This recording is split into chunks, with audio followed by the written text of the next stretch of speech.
깨달음의 인식용 도구.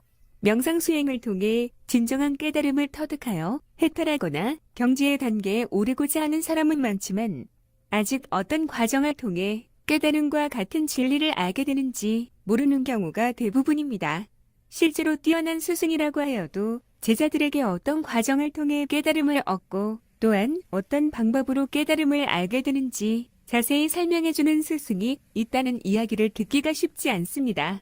일반적으로 뛰어난 스승이라고 해도 대부분 본인이 깨달은 결과를 이야기해주는 경우가 대부분입니다. 결과만을 알려주는 것은 잡은 물고기를 얻을 수는 있지만 물고기를 낚시하는 법은 알려주지 않는 것과 유사하다 할 수 있습니다. 그래서 결과만을 듣고 수행의 길을 가려 할 때 본인 스스로 깨달음의 길에 들어서기는 쉽지 않게 됩니다. 그래서 깨달음의 길을 가기 위해서 직관과 같은 깨달음의 세계에 대해 체험할 수 있는 능력은 필수적입니다. 이런 능력도 없이 길고 긴 깨달음의 길을 간다는 것은 쉽지 않습니다. 실제로 직관과 직감의 수행을 통해 얻은 깨달음의 결과물을 얻는 또는 인식하는 유용한 방법입니다. 여기에서 말하는 직관과 직감은 일반 사람들이 평소 경험하는 직관이나 직감과 유사하지만 그 수준이 다르고 내용과 정확성 또한 엄연히 차이가 있습니다. 직관은 어떤 대상에 대해 개인적인 판단이나 추리 등이 없이 있는 그대로의 본질을 인식하는 것을 의미합니다.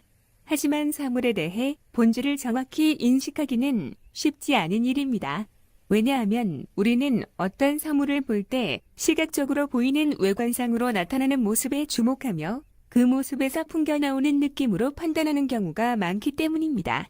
이러한 과정이 모두 잘못된 것은 아니지만 사물을 인식하는데 가장 정확하다고 볼 수는 없는 것입니다.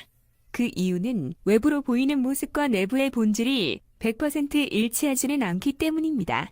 그래서 깨달음의 세계는 본질을 알아가는 과정이기 때문에 직관력은 매우 중요하다고 할 수 있습니다.